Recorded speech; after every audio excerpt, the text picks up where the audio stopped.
It was not long before the group had finally arrived at the abandoned piece of the city. Poor Donnie's tracker had broken a few days ago, which was hard for the turtles and their friends. Splinter decided to stay at home and wait for his children to return with their missing brother, as he does not know technology very well. April has been very agitated lately with this plan. She had been trying so hard to convince her friends to not go looking for Mikey, as he could possibly be somewhere he can never be found, and she possibly had tried so hard to get Donnie to like her in a different way. But no such luck with both of them. The turtles refused to not only stop looking for Mikey, but Donnie also rejected her, recalling how he confessed his love for her, only to be harshly rejected by her words. Instead she chose, and the slap she had given him, and given to him on the face. It was enough to crush a heart. Right now, the group was searching throughout each and every building for the missing turtle. No such luck. Karai was on the rooftop of a building, looking on each rooftop there was on every building that was around her. No sign of anything light green or orange was seen in her light brown and gold eyes. She sighed sadly, doing her best to hold back the tears that were slowly forming. "Where could you be, baby brother?" she wondered. She gave out a sigh of heartbreak before April landed on the rooftop and walked towards her with a look of irritation, yet worry in her eyes. When she was close enough, she placed her hand on Karai's shoulder, which made the girl turn to her. "We'll find him, Karai," she comforted. Though her comfort was masking the annoyance in her tone, it was enough to not get noticed by Karai. The ninja girl nodded and turned to leave when April suddenly winced and shut her eyes, grunting from the slight pain it had come along. Karai turned to April with confusion and worry, knowing this could be a sign to something. "April, what is it?" she asked. For a minute of silence, April had managed to calm down and relax. The sudden shock she had in her blue eyes fluttered open, before she pointed all the way down towards a direction. "He's somewhere that way," she said. Karai had a look of surprise on her face, but decided not to go against it, as it could be a clue. With a choice made, she reached to the side of her belt and pulled out a turtle shell-shaped phone, then texting the others about April's clue, which got her to receive 3 texts that the 3 brothers are on their way. They were hoping they could find their little brother and make things right with him. It may not be easy, but they have to try. Right?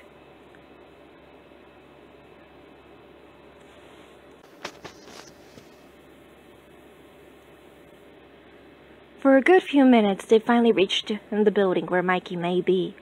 The building looked almost exactly like the one Lemon says to describe it on TV, so it should be the one Mikey is hiding in. "This is where I think Mikey is hiding in," April concluded. "Are you sure, April? It looks all beaten down," Casey questioned. "Well, where do you think Mikey could hide, Casey?" Raph remarked. The vigilante turned and glared at the red-masked turtle with his mask hiding his angry expression, while the third oldest of the turtles could clearly tell the vigilante was mad at him. Gee, I don't know, Case. Maybe the mighty mutanimals' hideout," Raph snapped. Casey and Raph growled at each other, as tension was starting to build between them. Before things could take a turn for the worse between the hothead and the vigilante, Kofu popped up between them, and with much strength pushed him back so hard that they landed on the ground with hard thuds. "Enough, both of you!" she growled, her light pink eyes starting to swell up with tears as her own rage was clawing its way into her mind.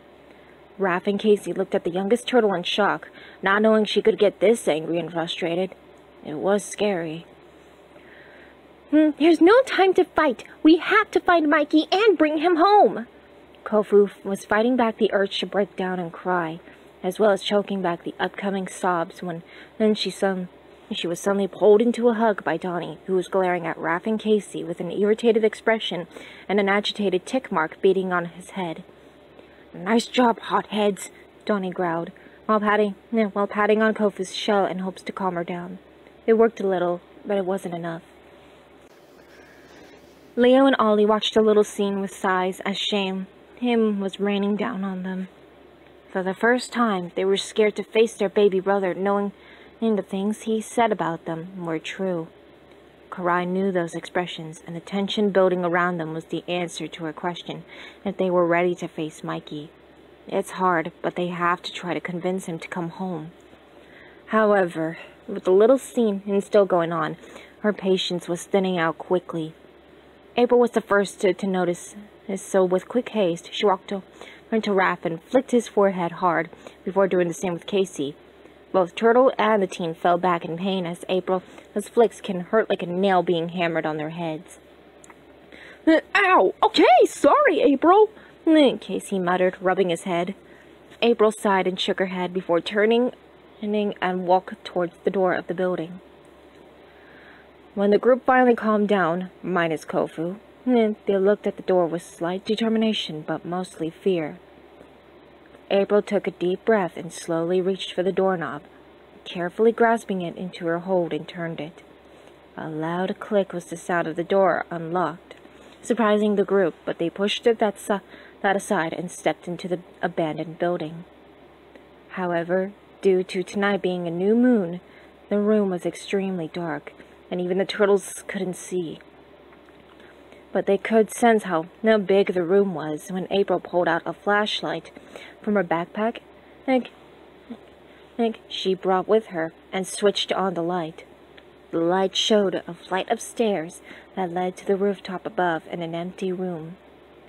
The flashlight's beam of light shone almost the entire room, so the others could look around. Kofu's whimpering was echoing around the walls, even if it was quiet as a mouse. A loud slamming sound made everyone jump in startlement as they spun around to find Casey by the door, now closed and shut tight. His eyes were wide, and his mask was lucky enough to hide his embarrassed expression. Sorry, he muttered. And watch it, Jones, Karai growled. Suddenly, April's phone began to flicker before it fully went out, leaving the whole room pitch black. April cursed under her breath, and she tried to turn her phone back on, but to no avail. Sorry, guys, my phone died, she sighed. It's okay. Hey, April, can you try your T-phone? The redhead turned to glare at Donnie, but quickly retracted and said again, No, because on our way here, Casey had the urge to say T-phone self-destruct, and all of our T-phones exploded.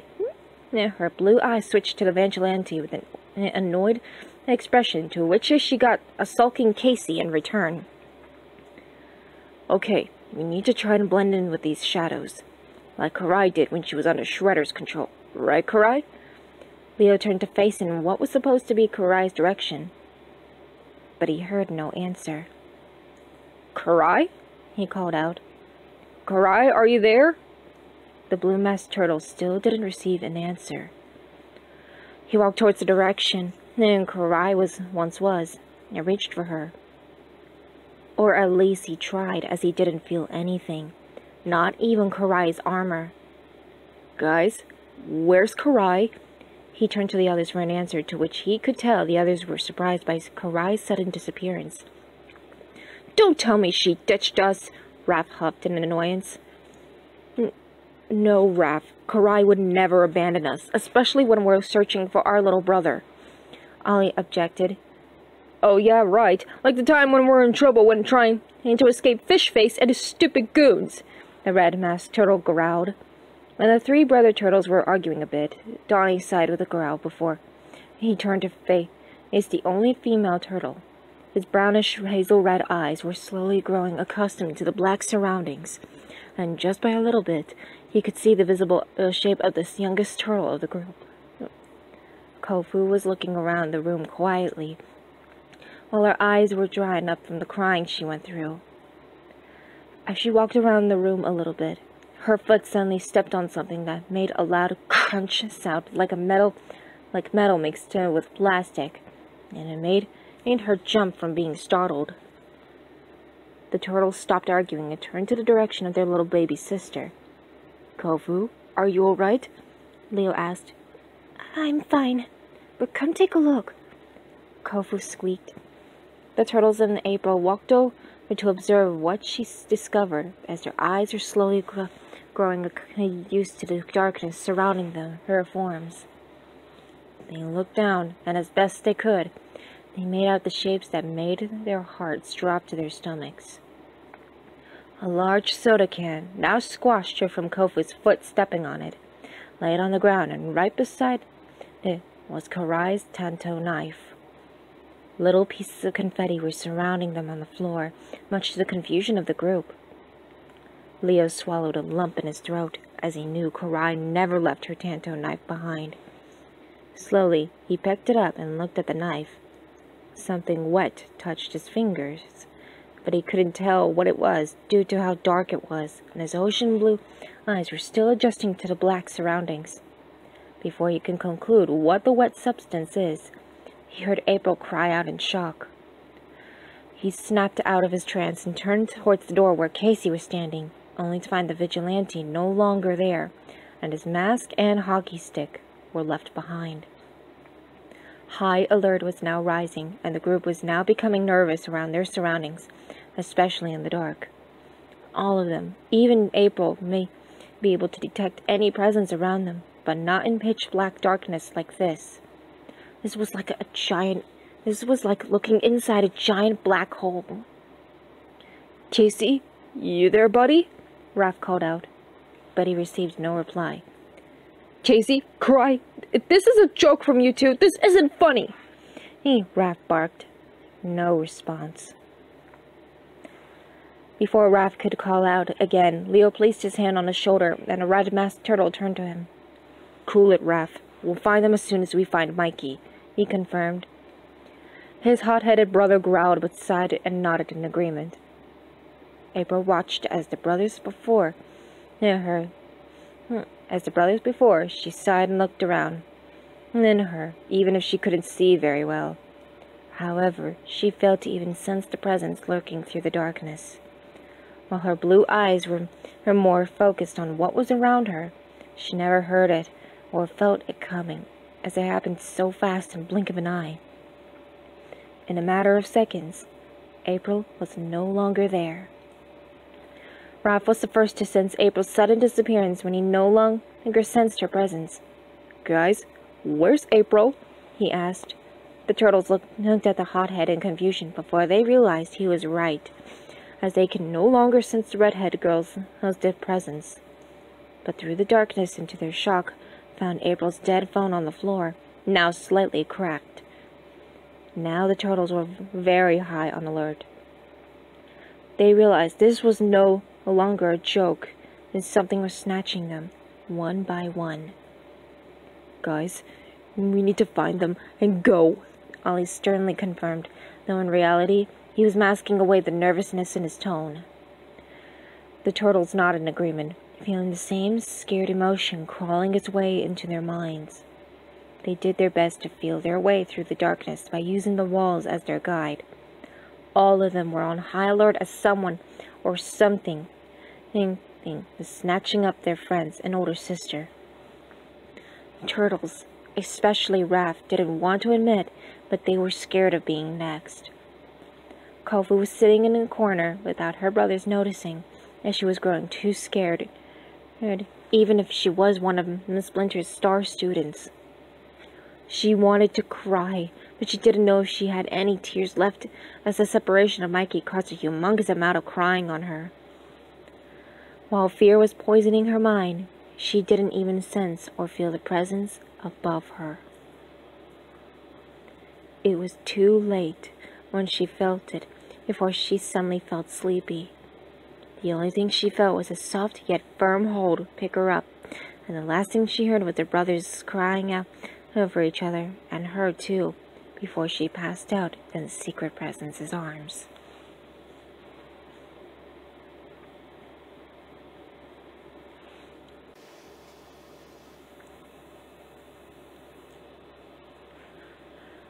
Her light pink eyes fluttered open as the sleep she was put in was dissipating away. Slowly coming into consciousness, Kofuya had awakened from the dreamless slumber she was in.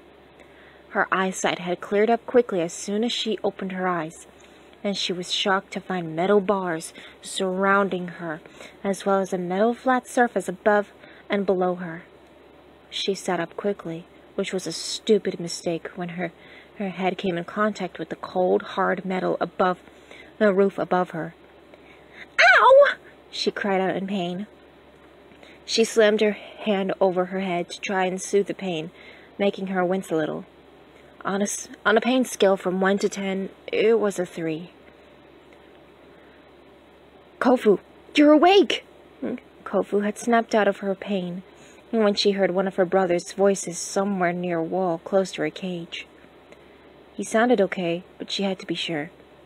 "Donnie?" she called out. "Are you okay?" Donnie's reply didn't come immediately when a hiss leapt from his direction. Wearing the dark pink masked turtle. "Not exactly, Imoto," Donnie answered slowly. Kofu was about to ask again when a groan was heard across a direction farther from her cage. It was familiar, but unfamiliar at the same time, making Kofu unable to make out the owner. However, everything had ceased around Kofu when a new sound was accompanied by the silence. It was slow, and it was accompanied by a clop whenever it came in contact with the cold, hard floor. It was like a woman was wearing heels, or a hoofed animal wandering into the building by mistake. But realization had crashed onto Kofu's mind like a wall of bricks had fallen on top of her. The sound of hooves. The clopping sound. It couldn't be, right? The sound was growing closer and louder from a very far corner, and Kofu was growing more scared but more confident as it grew closer and closer. When it stopped, silence was all she heard in the room now, and it spooked her. All of a sudden, the lights began to flicker on before a bright flash of light came on all of a sudden, causing the female turtle to shield her light pink eyes from the bright flash. It stung her eyes for a moment, but it quickly faded away when it first stung her. When the light died down, Kofu carefully opened her eyes, and to what she saw next confused her and made chills go down her spine. Sitting in the center of the light was that doll. She remembered it very well. That pale, light raspberry pink coat. The curly, bouncy, brilliant raspberry mane and tail. Most of all, those two light cerulean blue eyes. But she didn't remember it wearing an elegant outfit. It looked like cotton candy dipped into tiny bits of other candies and treats, even colored sprinkle frosting. It just sat there in the light when she realized her body was shivering when she was looking at it. Before she could do anything, however, the eyes and mouth slowly moved. He was moving up and right before they stopped, while the mouth was stretching into a wide, creepy smile. To Kofu's shock, she realized the doll was staring and smiling directly at her.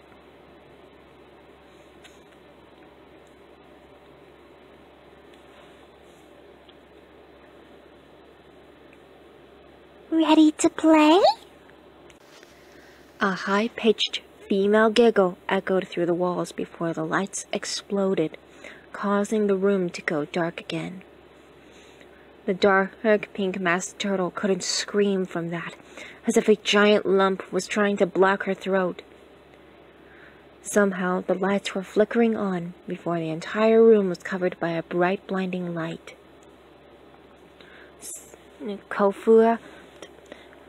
Kofuya hid her eyes to avoid going blind, and was just like last time. She managed to regain her vision, and she looked outside of her cage. She wished she hadn't, and wished it was all a dream. All around her were her brothers, sister, and friends in terrible conditions. Leo and Ollie were both tied in chairs with their shells towards each other. The chains tying them together was rubbing against their skin, causing them to get scratched and rubbed in the wrong way which was making it red and irritated. All over their bodies were ugly black and purple bruises, and along with them were bleeding cuts, which were oozing with crimson red blood. Leo had a large black bruise on his cheek, and only had a black eye forming on his right eye. Donnie was chained to the wall behind Kofu, and with black shackles holding his wrists and ankle. His plastron had punctured bite marks, which were long, but not as long as Fishface's bites he had received before he was brutally murdered. His legs had long scratches, but they weren't bleeding, which was a good thing. His body was covered with bruises, but on the side of his neck had a black and a darker blue bruise. He was coughing a bit, but he's trying his best to breathe. Karai had been strapped to the wall with her arms tied behind her back. Her armor looked like it was hacked off, and she had nasty cuts on her, but not as much as her brother's. She had bruises littering her body, and one on her cheek, causing her mouth to bleed a little. Casey and April were in a corner with the vigilante's mask taken off, and both had been duct taped to the wall with 2 single pieces of duct tape covering their mouths. Casey had bruises and a large cut on the side of his mouth and his face, nearly avoiding his eye, and a little cut on his cheek. April had more bruises and cuts on her than Casey, but she had wounds in strange shapes of a horseshoe, which some are still bleeding with her blood. Raph looked as if he hadn't been touched at all, but he had been strapped on a table with metal straps that looked impossible to break free. Though the angry expression on his face and his body struggling was the sign he was trying to break free. Kofu looked at herself and, to her surprise, found her body unscathed of any injuries and wounds. But then she found herself missing her weapon. Her scythe wasn't in its holder on the back of her shell. In fact, everyone was missing their weapons. Looks like everybody is awake and ready to play! A high-pitched girl voice cheered loudly in the room, causing some of the others to wince from this. Kofu managed to find her voice and turned to find the source of that new voice, but she couldn't. "Who are you?" she called out, slightly scared. Her body was beginning to shiver again, but not as much as she first saw that doll. "Oh, Kafuya, do you not remember me already? Oh, that's just sad!" The voice vaguely whined. "It hurts my feelings to know that you forgot me." A giggle echoed through the walls when the lights started to flicker again. "But that's okay." The lights flickered for a moment, and before the room once again went dark, only for a little spot of light in the center of the room to come on. "I can make you remember." Kofu's light pink eyes widened in shock when she saw it on the floor. The pink pony plush doll was sitting in the light, looking normal this time. She was still dressed in the same clothes when Kofu saw her for the first time. With a little spot of light shining in the room, she could tell the others were shocked as she was to see the doll. Raph, on the other hand, looked like he was ready to tear it apart. "Mikey, if you're here, you better let us go, you stupid liability!" Raph shouted angrily. Kofu was about to shout at him when the room went dark again. This time, the sound of the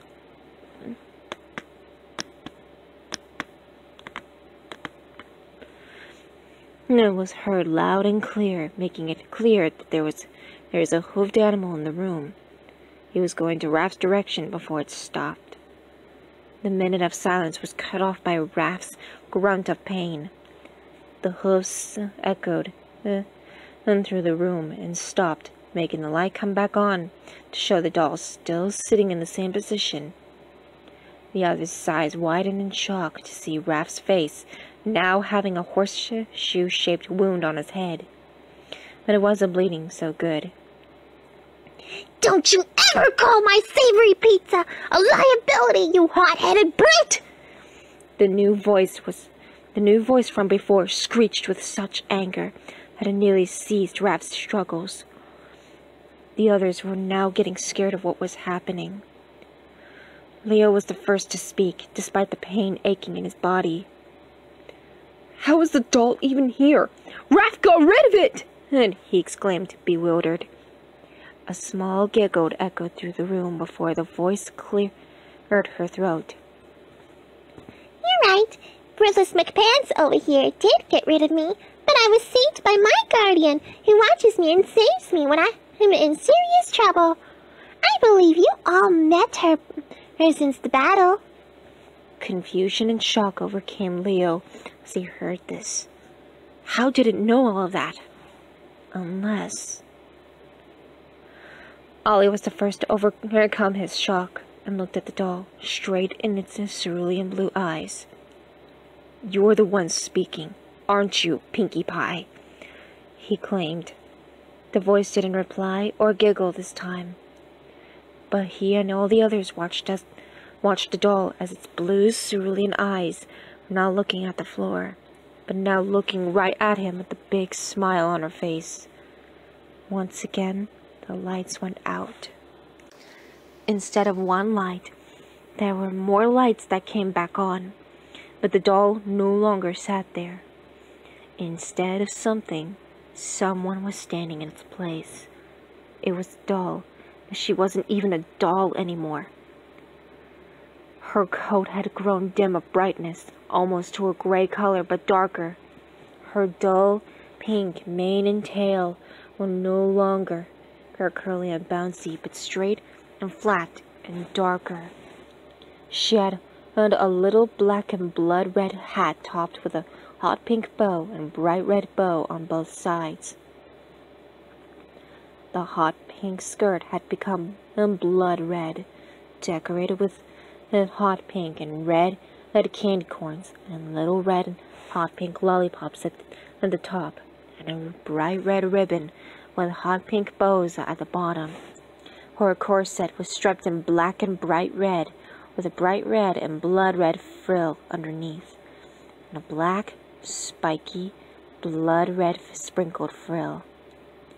On the center was a bit of a hot pink bow, and all four of her hooves were hot pink sparkling shoes, each one topped off with a black and red striped bow. Her smile was wide, with her eyes wide open, and her pupils had shrunk to the size of a pea. She had a look of anger, but also insanity on her expression. You guessed right, you uptight fool! She yelled in that same voice, but it had insanity stitched in it. The turtles, Karai, Casey, and April began to feel scared of this pony. Even Raph was starting to feel fear build up in him, but he was trying to not express it. Pinkie Pie turned her gaze towards him, and more anger was burning in her eyes. You're about to receive the ultimate pain you deserve, you selfish, hot-headed, ruthless rat! And she yelled before he started to laugh maniacally. Her laughs were like a screaming patient in an asylum. Raph was really getting creeped out, and his fear was building up faster. I would love to beat you until you're nothing but an empty shell!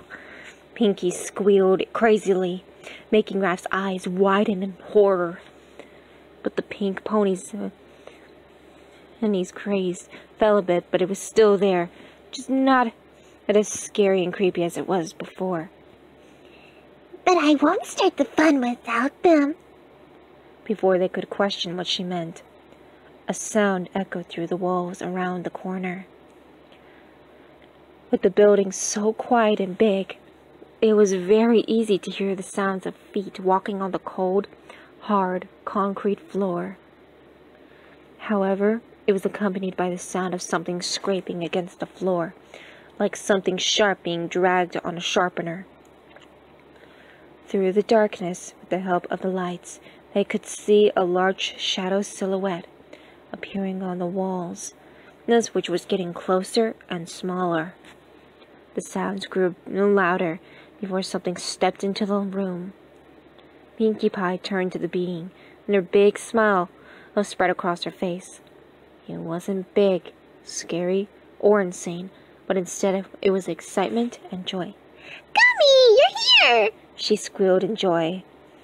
The pink pony then brought her 4 hooves together and hopped towards the crocodile-like Pokemon and pulled him into a hug. Gummy smiled and hugged back his trainer. How? Pokemon only lived in games! Gummy felt offended by Donnie's proclaim and glared daggers at the purple-masked turtle. Donatello got the message and shut his mouth in fear of getting his shell bitten off by that Crocorock's big jaws. Pinkie Pie patted Gummy's head and turned to Donnie, insanity splashing into her eyes again. I lived in a place where Pokemon and my kind lived together. Some Pokemon, and there are very much real, but only existed where I lived. She had snarls in her tone when she was talking to him, sounding like she was ready to tear him apart. But enough about me. There's a special somebody I love so dearly much is wanting to see you. She turned her head towards the corner entrance, and her smile had shrank to a small, happy smile, and her cheeks turned a strawberry red color. Isn't that right, my savory pizza? The turtles, Karai, Casey, and April's eyes widened in realization by what Pinkie Pie meant by that. Then they heard it. Familiar footsteps walking on the concrete floor. Then a familiar silhouette of his shadow appeared on the walls, before catching a new silhouette on his shoulder. But as he entered the room, their hopes had been crushed like a plane had crash-landed. Hello, bros and little sis. Mikey?